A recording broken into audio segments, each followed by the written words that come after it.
আসসালামু আলাইকুম রহমতুল্লাহি ওবরকাতুহু। সম্মানিত দর্শক, বাংলাদেশ ইসলামিক রাজনৈতিক দলগুলোর মধ্যে নিঃসন্দেহে জামাত সবচেয়ে সুসংগঠিত।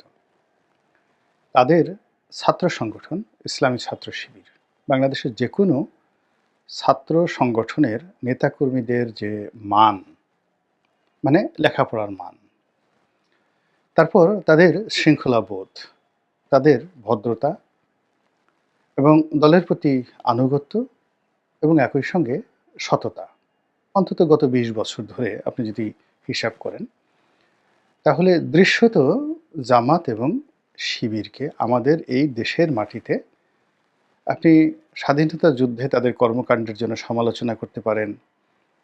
তারপর বিভিন্ন সময় তারা এই একবার বিএনপির সঙ্গে গিয়েছে, একবার জামাতের সঙ্গে গিয়েছে, একবার আওয়ামী লীগের সঙ্গে গিয়েছে। এসব নিয়ে সমালোচনা করতে পারেন। কিন্তু তারা চাঁদাবাজি করেছেন, তারপরে চুরি করেছেন, ধর্ষণ করেছেন, অন্যান্য রাজনৈতিক দলের লোকদের মতন করে, এটা আমাদের দেশের কোনো পাগলও বিশ্বাস করবে না। অধিকন্তু তাদের গেট আপ, মেকআপ, তারপর মোটামুটি তাদের যে রিক্রুটমেন্টগুলো, এগুলো একটা স্ট্যান্ডার্ড তারা মেনটেন করেন। যেমন ধরেন একটা উপজেলাতে তারা যাকে আমির বানাবেন। এখন উপজেলা আমির হিসাবে তারা ওই উপজেলার সবচেয়ে শিক্ষিত মানুষদের মধ্যে একজন, নামাজ কালাম পড়েন, তারপরে যার মধ্যে কোনো দুর্নীতির এবং সন্ত্রাসের কোনো বালাই নেই, এই সমস্ত মানুষকে তারা সাধারণত নেতা নির্বাচন করেন। তো সেই দিক থেকে আমাদের দেশে জামাতের রাজনৈতিক যে আইডিওলজি, সেই আইডিওলজির দুটো অংশ। একটা হলো ধর্মীয় আইডিওলজি।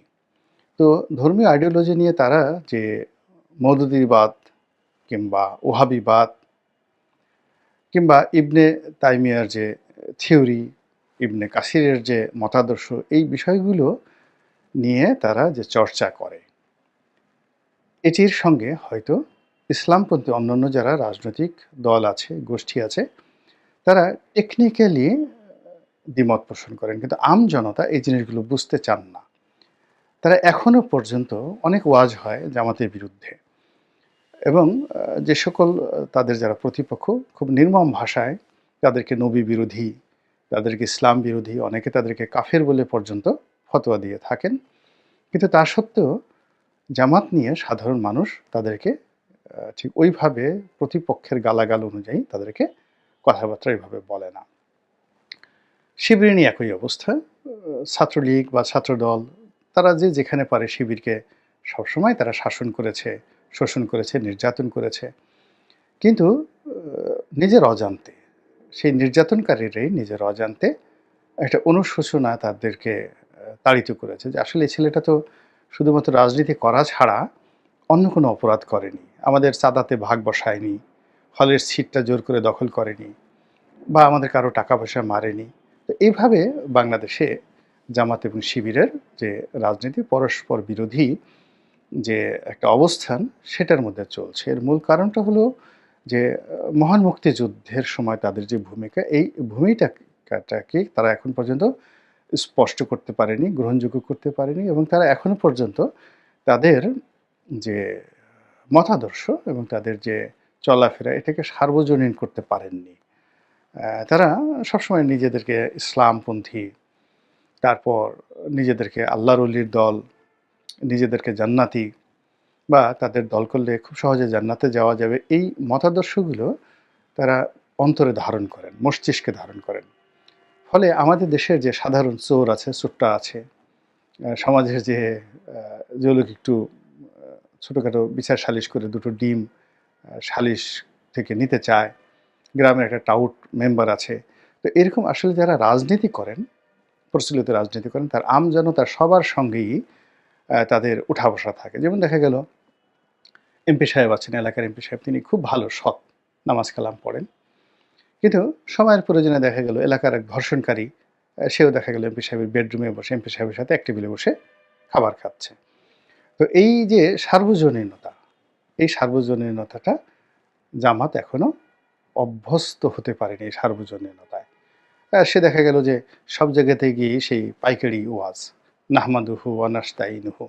তো কোথাও গিয়ে হরিবোল বলা, যেটা আমাদের প্রচলিত রাজনীতিতে, কোথাও গিয়ে আদাব বলা, কোথাও গিয়ে নমস্কার বলা, কোথাও গিয়ে দাদা বাবু বলা এবং তারা সবসময় সালাম পেতে চায়। জামাতের আমির সবসময় সালাম পেতে চায়। কিন্তু জামাতের আমির কারো পা ধরে সালাম করেন এবং সেটা কারো হিন্দুর পা ধরে সালাম করেন, এটা আমাদের এই সমাজে মানে কল্পনাই করা যায় না। জামাত তো এই দৃশ্য দেখলে মরেই যাবে গড়াগড়ি করে। কিন্তু রাজনীতিতে কি হচ্ছে? রাজনীতিতে যারাই এখানে জিয়াউর রহমান সাহেব বলেন, বঙ্গবন্ধু বলেন, এরশাদ সাহেব বলেন, তারা দেখা গেল একজন পীরকে বা মাশায়েখকে যেভাবে সম্মান করেছেন, একইভাবে একজন হিন্দু মুনি ঋষিকে তারা সমভাবে সম্মান করেছেন। অন্তর থেকে না করলেও বাইরে প্রচার করার চেষ্টা করেছেন।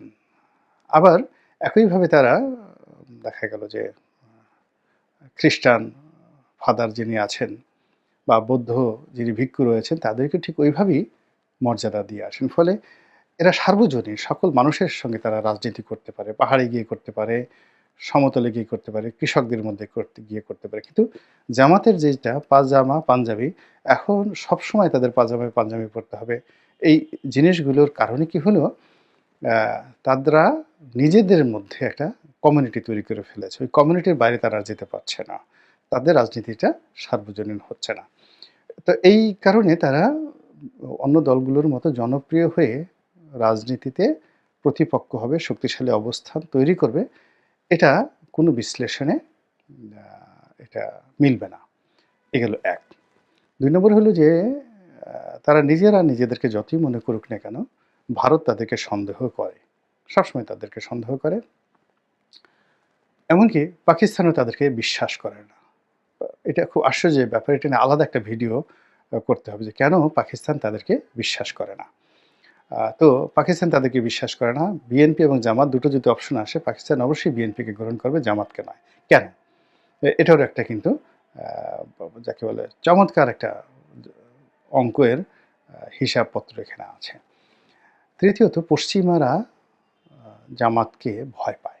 প্রচণ্ড ভয় পায় এবং তাদের সম্পর্কে তাদের একটা ফোবিয়া রয়েছে, আতঙ্ক রয়েছে।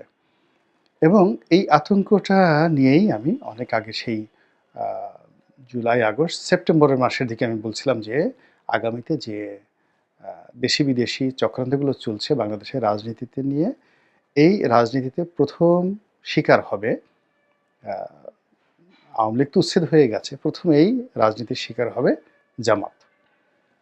তারপরে শিকার হবে বিএনপি। এখন দেখেন অবস্থা কি দাঁড়িয়েছে? আ বিএনপি যেহেতু আমি বিএনপি দলটা করি, তবুও আমি বলব। কিন্তু জামাত আজকের আলোচনায় জামাত নিয়েই আমি থাকি। সম্প্রতি আ সমকাল পত্রিকার একটা রিপোর্ট দেখলাম যে আমেরিকার একটা সংগঠন, প্রাইভেট সংগঠন, এনজিও বা আম আ সেখানে ওদেরকে বলা হয় থিংক ট্যাংক।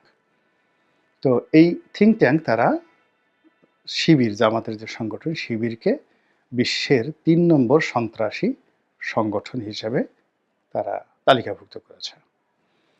এবং ১ নম্বর হিসেবে তারা আইএসকে, ইসলামিক স্টেট, তাদেরকে তারা করেছে। ২ নম্বর হলো তালেবানদেরকে আর ৩ নম্বরে শিবিরকে। এখন এটা নিয়ে আপনি কি বলবেন? আ শিবিরে যারা লোকজন তারা যদি আত্মতৃপ্তি লাভ করতে চান বলতে পারেন যে ওটা একটা এনজিও, বাংলাদেশের একটা এনজিওর মতো একটা এনজিও, তারা কি লিখলো না, না লিখলো তাতে বাংলাদেশে আমাদের কি আসে যায়? আমেরিকাতে আমাদের কি আসে যায়? কিন্তু আমেরিকা, ভারত এবং ইংল্যান্ড মানে এই দেশগুলোতে আ ব্যাপার হলো যে সেখানে সরকার অনেকগুলো থিংক ট্যাঙ্ককে নিয়মিত পরিশোধ করে, টাকা দেয় এবং তাদেরকে বিভিন্ন গবেষণা চালানোর জন্য তাদেরকে নিয়মিত মাসোহারা দেয় এবং তারা সেই গবেষণাগুলো করে, আবার সেই গবেষণাগুলো তারা কিনে নেয় এবং কিনে নিয়ে সেই গবেষণাগুলো আবার তারা কিন্তু আ রাষ্ট্রীয়ভাবে সেগুলো ইমপ্লিমেন্ট করে। যারা মার্কিন নীতি সম্পর্কে জানেন, পড়াশোনা করেন, তারা এই জিনিসগুলো জানেন। আমেরিকাতে প্রায় সবকিছুই প্রাইভেট। ইভেন হোয়াইট হাউসের যে কর্মকর্তা, এদের ৯০ ভাগই ভাড়া করা, হায়ার করা।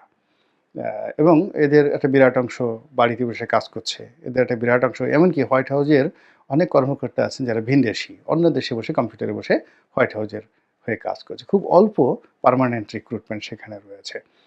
তো মিলিটারিরও একই অবস্থা। সেখানে ভাড়াটিয়ে মিলিটারি পাওয়া যায়, পুলিশ ভাড়াটিয়ে পাওয়া যায়। তারপর প্রাইভেট পুলিশ। তো ওদের সিস্টেমটা আপনি না বুঝলে মূলত আপনি ভুল করবেন।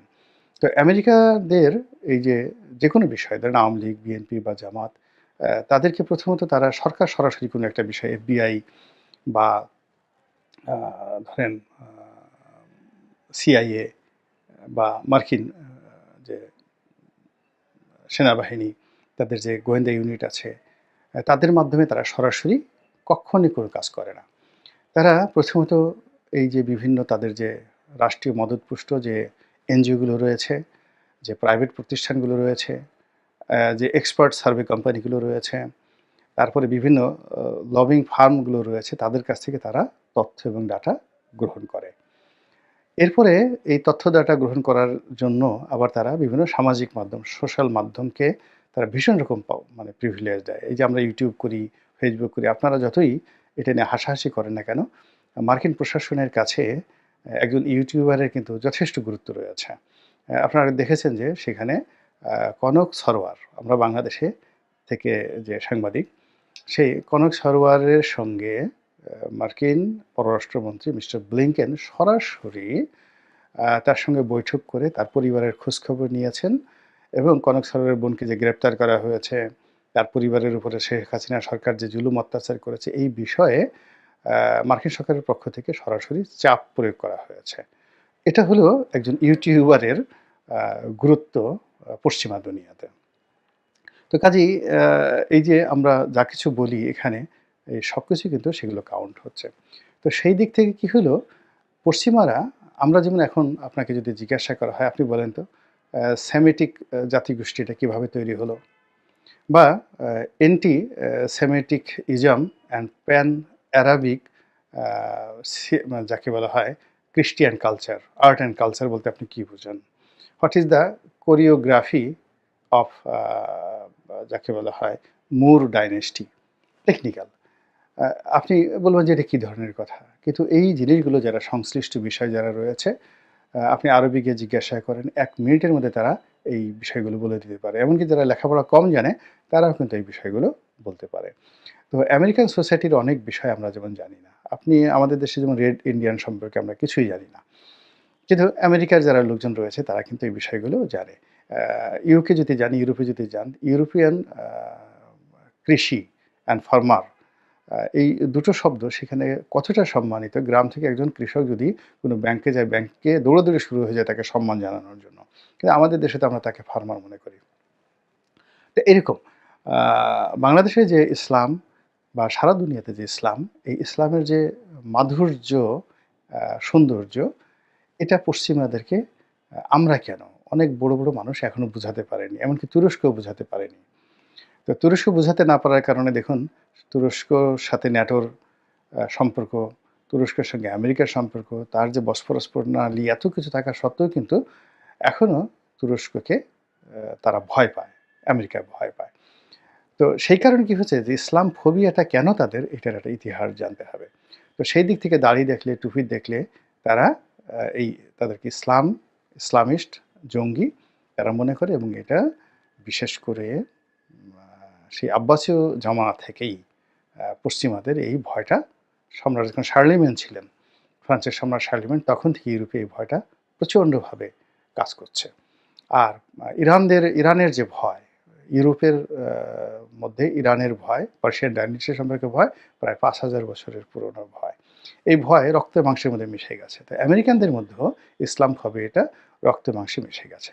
এগুলো একটা। তো এই কারণে জামাতকে তারা যতই লবি লাগাক, যতই তারা দোয়া দরুদ পড়ুক, তসবিহ তাহলিল করুক, তাদেরকে কিন্তু তারা ভয় পায়। দ্বিতীয়ত, সাম্প্রতিক সময়ে বাংলাদেশে যা কিছু ঘটছে, সেই সব ইসলামিক দলগুলো ঐক্যবদ্ধ হয়ে বা আলাদা, আলাদা হয়ে যে যার মতো করে দেশে একটা ইসলামিক রাষ্ট্র, একটা খিলাফত রাষ্ট্র তৈরি করার যে তৎপরতা দেখাচ্ছে, এই বিষয়গুলো পশ্চিমা দুনিয়াকে ভীষণ রকম একটা ব্যাড মেসেজ দিয়েছে।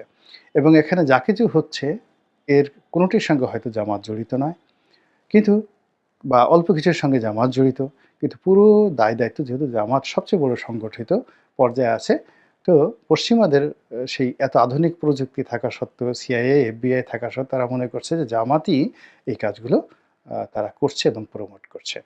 ফলে জামাতকে নিয়ে এই যে তারা যে নেতিবাচক অবস্থানে তারা চলে গেল এবং যে শিবিরকে তারা এই যে নেতিবাচক অবস্থানে তারা নিয়ে নিল, এটির কুফল বাংলাদেশের রাজনীতিতে জামাতকে অবশ্যই ভোগ করতে হবে। একটা জিনিস বোঝার চেষ্টা করুন, বিএনপি জমানার শেষ দিকে টাকা পাচার, তারপরে শেষে সন্ত্রাস এবং চীনকে মদদ দিয়ে সেভেন সিস্টারকে অস্থির করার জন্য যে সকল